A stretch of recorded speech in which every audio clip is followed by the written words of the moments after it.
Chapter 8 Toad's Adventures. When Toad found himself immured in a dank and noisome dungeon, and knew that all the grim darkness of a medieval fortress lay between him and the outer world of sunshine and well-metalled high-roads where he had lately been so happy, disporting himself as if he had bought up every road in England, he flung himself at full length on the floor and shed bitter tears, and abandoned himself to dark despair. "This is the end of everything," he said. "At least, it is the end of the career of Toad, which is the same thing. The popular and handsome Toad, the rich and hospitable Toad, the Toad so free and careless and debonair. How can I hope to ever set at large again?" he said, "who have been imprisoned so justly for stealing so handsome a motor car in such audacious manner, and for such lurid and imaginative cheek bestowed upon such a number of fat, red-faced policemen." Here his sobs choked him. "Stupid animal that I was," he said. "Now I must languish in this dungeon, till people who were proud to say they knew me, have forgotten the very name of Toad." "O wise old badger," he said, "O clever, intelligent rat, and sensible mole, what sound judgments, what a knowledge of men and matters you possess! O unhappy and forsaken Toad!" With lamentations such as these he passed his days and nights for several weeks, refusing his meals or intermediate light refreshments, though the grim and ancient jailer, knowing that Toad's pockets were well lined, frequently pointed out that many comforts and indeed luxuries could by arrangement be sent in at a price from outside. Now the jailer had a daughter, a pleasant wench and good-hearted, who assisted her father in the lighter duties of his post. She was particularly fond of animals, and besides her canary, whose cage hung on a nail in the massive wall of the keep by day, to the great annoyance of prisoners who relished an after-dinner nap, and were shrouded in an antimacassar on the parlour table at night, she kept several piebald mice and a restless revolving squirrel. This kind-hearted girl, pitying the misery of Toad, said to her father one day, "Father, I can't bear to see that poor beast so unhappy, and getting so thin. You let me have the managing of him. You know how fond of animals I am. I'll make him eat from my hand, and sit up, and do all sorts of things." Her father replied that she could do what she liked with him. He was tired of Toad, and his sulks, and his airs, and his meanness. So that day she went on her errand of mercy, and knocked at the door of Toad's cell. "Now cheer up, Toad," she said coaxingly, on entering, "and sit up and dry your eyes, and be a sensible animal. And do try to eat a bit of dinner. See, I've brought you some of mine, hot from the oven." It was bubble and squeak between two plates, and its fragrance filled the narrow cell. The penetrating smell of cabbage reached the nose of Toad as he lay prostrate in his misery on the floor, and gave him the idea for a moment that perhaps life was not such a blank and desperate thing as he had imagined. But still he wailed and kicked with his legs, and refused to be comforted. So the wise girl retired for the time. But, of course, a good deal of the smell of hot cabbage remained behind, as it will do, and Toad, between his sobs, sniffed and reflected, and gradually began to think new and inspiring thoughts, of chivalry and poetry and deeds still to be done, of broad meadows and cattle browsing in them, raked by sun and wind, of kitchen gardens and straight herb borders, and warm snapdragon beset by bees, and of the comforting clink of dishes set down on the table at Toad Hall, and the scrape of chair legs on the floor as everyone pulled himself close up to his work. The air of the narrow cell took a rosy tinge. He began to think of his friends, and how they would surely be able to do something; of lawyers, and how they would have enjoyed his case, and what an ass he had been, not to get in a few; and lastly he thought of his own great cleverness and resource, and all that he was capable of, if only he gave his great mind to it, and the cure was almost complete. When the girl returned, some hours later, she carried a tray, with a cup of fragrant tea steaming on it, and a plate piled up with very hot buttered toast, cut thick, very brown on both sides, with the butter running through the holes in it in great golden drops, like honey from the honeycomb. The smell of that buttered toast simply talked to Toad, and with no uncertain voice, talked of warm kitchens, of breakfast on bright frosty mornings, of cozy parlour firesides on winter evenings, when one's ramble was over and slippered feet were propped on the fender, of the purring of contented cats, and the twitter of sleepy canaries. Toad sat up on end once more, dried his eyes, sipped his tea, and munched his toast, and soon began talking freely about himself and the house he lived in, and his doings there, and how important he was, and what a lot of friends thought of him. The jailer's daughter saw that the topic was doing him as much good as the tea, as indeed it was, and encouraged him to go on. "Tell me about Toad Hall," said she. "It sounds beautiful." "Toad Hall," said the Toad proudly, "is an eligible self-contained gentleman's residence, very unique, dating in part from the 14th century, but replete with every modern convenience, up-to-date sanitation, 5 minutes from church, post office, and golf links, suitable for—" "Bless the animal," said the girl, laughing. "I don't want to take it. Tell me something real about it. But first, wait till I fetch you some more tea and toast." She tripped away and pleasantly returned with a fresh trayful, and Toad, pitching into the toast with avidity, his spirits quite restored to their usual level, told her about the boathouse, and the fish pond, and the old walled kitchen garden, and about the pigsties, and the stables, and the pigeon house, and the hen house, and about the dairy, and the wash house, and the china cupboards, and the linen presses. She liked that bit especially, and about banqueting hall, and the fun they had there when the other animals were gathered round the table and Toad was at his best, singing songs, telling stories, carrying on generally. Then she wanted to know about his animal friends, and was very interested in all he had to tell her about them, and how they lived, and what they did to pass their time. Of course, she did not say she was fond of animals as pets, because she had the sense to see that Toad would be extremely offended. When she said good night, having filled his water jug and shaken up his straw for him, Toad was very much the same sanguine, self-satisfied animal that he had been of old.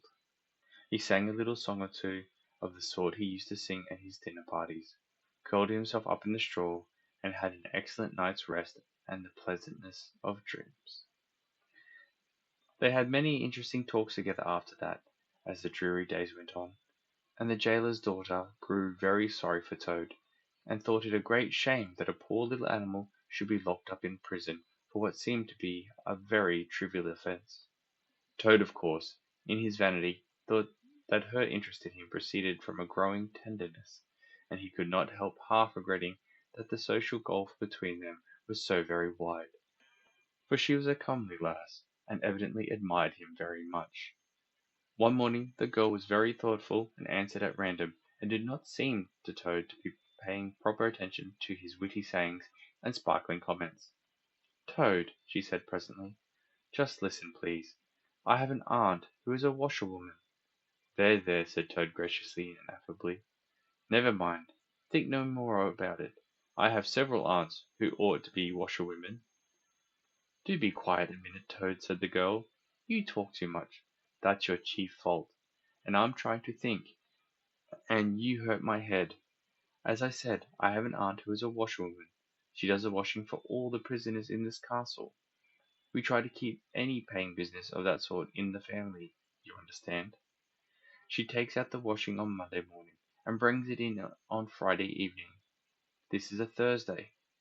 Now, this is what occurs to me. You're very rich. At least, you're always telling me so, and she's very poor.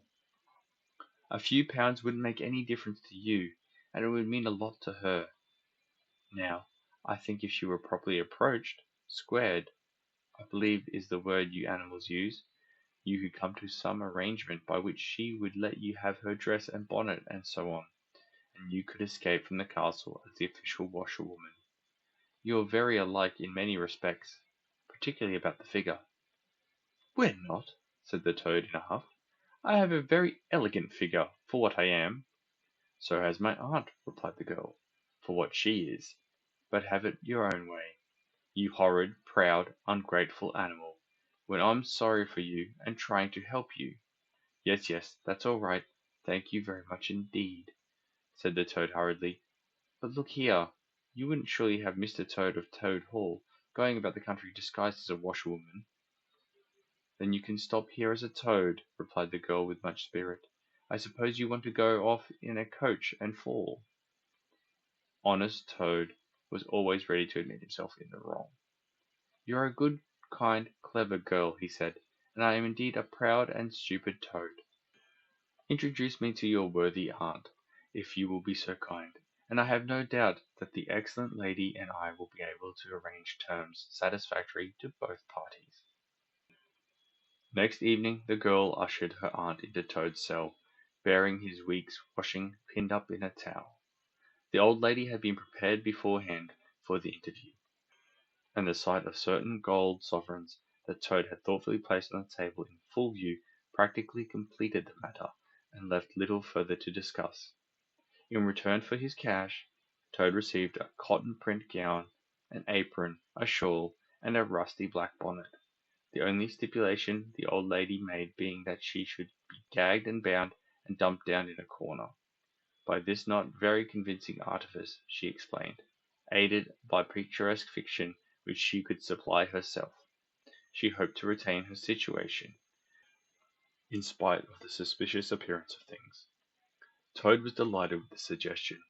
It would enable him to leave the prison in some style, and with his reputation for being a desperate and dangerous fellow untarnished, and he readily helped the jailer's daughter to make her aunt appear as much as possible the victim of circumstances over which she had no control. Now it's your turn, Toad, said the girl. Take off that coat and waistcoat of yours. You're fat enough as it is. Shaking with laughter, she proceeded to hook and eye him into the cotton print gown, arranged the shawl with a professional fold, and tied the strings of the rusty bonnet under his chin. You're the very image of her, she giggled. Only I'm sure you never looked half so respectable in all your life before. Now, good-bye, Toad, and good luck. Go straight down the way you came up, and if anyone says anything to you, as they probably will, being but men, you can chaff back a bit, of course, but remember you're a widow woman, quite alone in the world, with a character to lose. With a quaking heart, but as firm a footstep as he could command, Toad set forth cautiously on what seemed to be a most harebrained and hazardous undertaking. But he was soon agreeably surprised to find how easy everything was made for him, and a little humbled at the thought that both his popularity and the sex that seemed to inspire it were really another's. The washerwoman's squat figure in its familiar cotton print seemed a passport for every barred door and grim gateway. Even when he hesitated, uncertain as to the right turning to take, he found himself helped out of his difficulty by the warder at the next gate, anxious to be off to his tea, summoning him to come along sharp and not keep him waiting there all night. The chaff and the humorous sallies to which he was subjected, and to which, of course, he had to provide prompt and effective reply, formed, indeed, his chief danger, for Toad was an animal with a strong sense of his own dignity, and the chaff was mostly, he thought, poor and clumsy, and the humour of the sallies entirely lacking. However, he kept his temper, though with great difficulty, suited his retorts to his company and his supposed character, and did his best not to overstep the limits of good taste. It seemed hours before he crossed the courtyard, rejected the pressing invitations from the last guard-room, and dodged the outspread arms of the last warder, pleading with simulated passion for just one farewell embrace. But at last he heard the wicket-gate in the great outer door click behind him, felt the fresh air of the outer world upon his anxious brow, and knew that he was free. Dizzy with the easy success of his daring exploit, he walked quickly towards the lights of the town, not knowing in the least what he should do next, only quite certain of one thing, that he must remove himself as quickly as possible from the neighbourhood where the lady he was forced to represent was so well known and so popular a character. As he walked along, considering, his attention was caught by some red and green lights a little way off, to one side of the town, and the sound of the puffing and snorting of engines and the banging of shunted trucks fell on his ear. Aha, he thought, this is a piece of luck. A railway station is the thing I want most in the whole world at this moment. And what's more, I needn't go through the town to get it, and shan't have to support this humiliating character by repartees which, though thoroughly effective, do not assist one's sense of self-respect. He made his way to the station accordingly, consulted a timetable, and found that a train bound more or less in the direction of his home was due to start in half an hour. More luck, said Toad, his spirits rising rapidly, and went off to the booking office to buy his ticket. He gave the name of the station that he knew to be nearest to the village of which Toad Hall was the principal feature, and mechanically put his fingers, in search of the necessary money, where his waistcoat pocket should have been. But here the cotton gown, which had nobly stood by him so far, and which he had basely forgotten, intervened and frustrated his efforts. In a sort of nightmare he struggled with the strange uncanny things that seemed to hold his hands, turn all muscular strivings to water, and laugh at him all the time, while other travellers, forming up in a line behind, waited with impatience, making suggestions of more or less value and comments of more or less stringency and point. At last, somehow, he never rightly understood how, he burst the barriers, attained the goal, arrived at where all waistcoat pockets are internally situated, and found not only no money, but no pocket to hold it, and no waistcoat to hold the pocket. To his horror he recollected that he had left both coat and waistcoat behind him in his cell, and with them his pocket-book, money, keys, watch, matches, pencil-case, and all that makes life worth living, all that distinguishes the many-pocketed animal, the lord of creation, from the inferior one-pocketed or no-pocketed productions that hop or trip about permissively, unequipped for the real contest. In his misery he made one desperate effort to carry the thing off, and, with a return to his fine old manner, a blend of the squire and the college don, he said, "Look here, I find I've left my purse behind. Just give me that ticket, will you, and I'll send the money on tomorrow. I'm well known in these parts." The clerk stared at him and the rusty black bonnet a moment, and then laughed. "I should think you were pretty well known in these parts," he said, "if you've tried this game on often. Here, stand away from the window, please, madame. You're obstructing the other passengers." An old gentleman who had been prodding him in the back for some moments here thrust him away, and, what was worse, addressed him as "good woman," which angered Toad more than anything that had occurred that evening. Baffled and full of despair, he wandered blindly down the platform where the train was standing, and tears trickled down each side of his nose. It was hard, he thought, to be within sight and safety and almost of home, and to be balked by the want of a few wretched shillings, and by the pettifogging mistrustfulness of paid officials. Very soon his escape would be discovered, and the hunt would be up. He would be caught, reviled, loaded with chains, dragged back again to prison, and bread and water and straw. His guards and penalties would be doubled, and oh, what sarcastic remarks the girl would make! What was to be done? He was not swift of foot, his figure was unfortunately recognizable. Could he not squeeze under the seat of a carriage? He had seen this method adopted by schoolboys, when the journey money provided by thoughtful parents had been diverted to other, better ends. As he pondered, he found himself opposite the engine, which was being oiled, wiped, and generally caressed by its affectionate driver, a burly man with an oil can in one hand and a lump of cotton waste in the other. "Hello, mother," said the engine driver. "What's the trouble? You don't look particularly cheerful." "Oh, sir," said Toad, crying afresh, "I'm a poor unhappy washerwoman, and I've lost all my money, and can't pay for a ticket, and I must get home to-night somehow, and whatever I am to do I don't know. Oh dear, oh dear." "That's a bad business indeed," said the engine driver reflectively. "Lost your money, and can't get home, and got some kids, too, waiting for you, I dare say." "Any amount of 'em," sobbed Toad, "and they'll be hungry, and playing with matches, and upsetting lamps, the little innocents, and quarrelling, and going on generally. Oh dear, oh dear." "Well, I'll tell you what I'll do," said the good engine driver. "You're a washerwoman to your trade, says you. Very well, that's that. And I'm an engine driver, as you well may see, and there's no denying it's terribly dirty work. Uses up a power of shirts, it does, till my missus is fair tired of washing of them.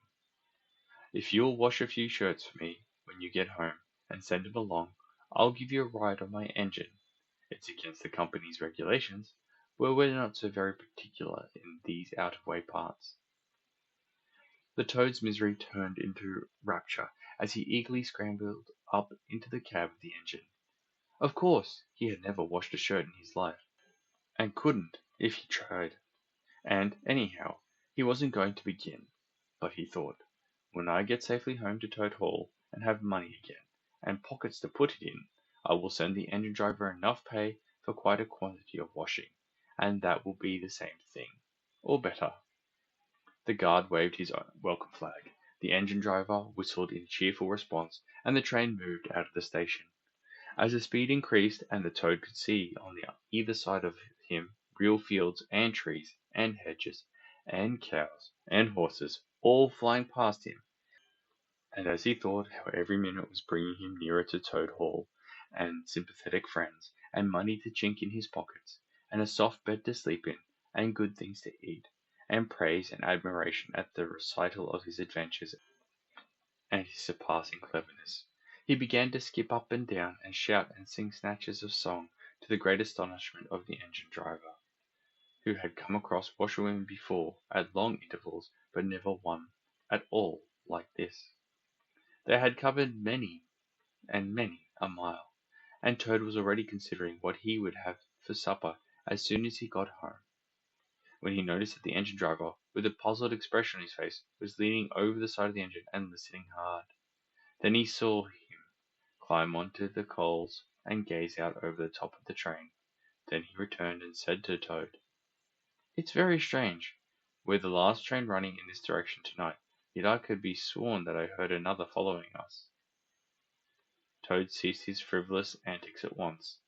He became grave and depressed, and a dull pain in the lower part of his spine, communicating itself to his legs, made him want to sit down and try desperately not to think of all the possibilities.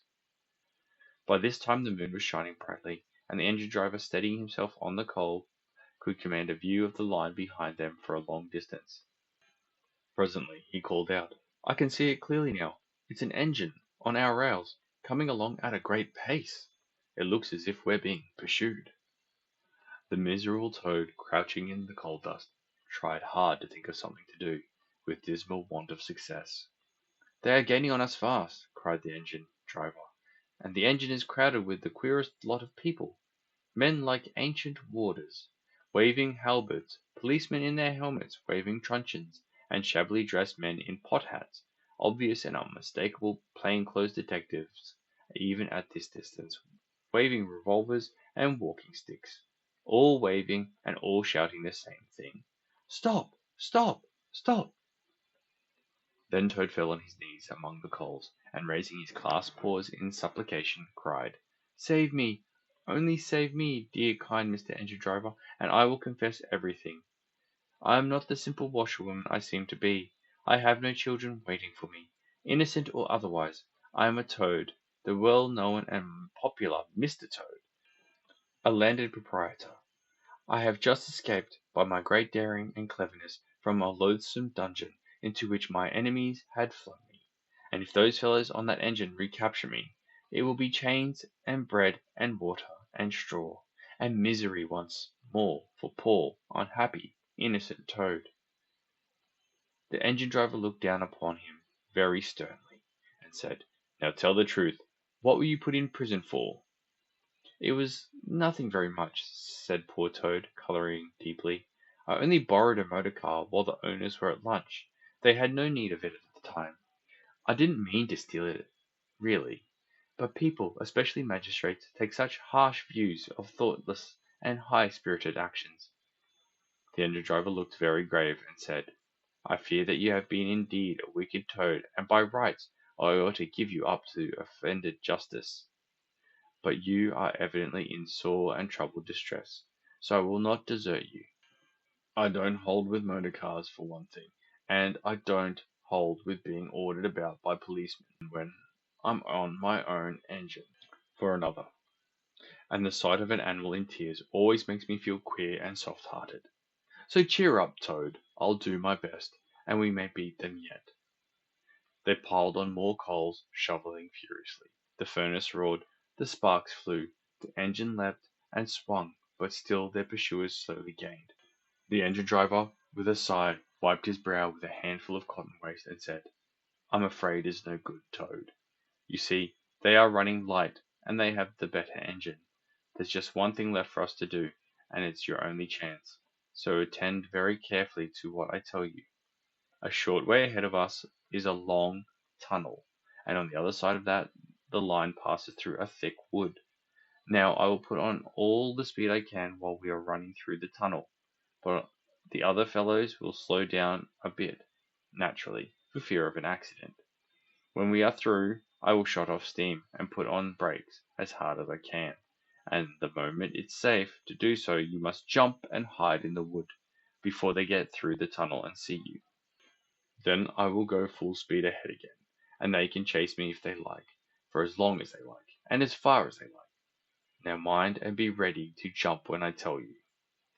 They piled on more coals, and the train shot into the tunnel, and the engine rushed and roared and rattled, till at last they shot out the other end, into fresh air and the peaceful moonlight, and saw the wood lying dark and helpful upon either side of the line.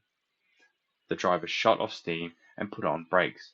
The Toad got down on the step, and as the train slowed down to almost a walking pace, he heard the driver call out, Now, jump! Toad jumped, rolled down a short embankment, picked himself up unhurt, scrambled into the wood, and hid. Peeping out, he saw his train get up speed again and disappear at a great pace.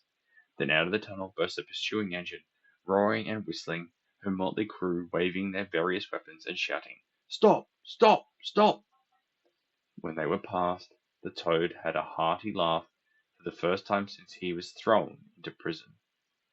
But he soon stopped laughing when he came to consider that it was now very late and dark and cold, and he was in an unknown wood with no money and no chance of supper, and still far from friends at home.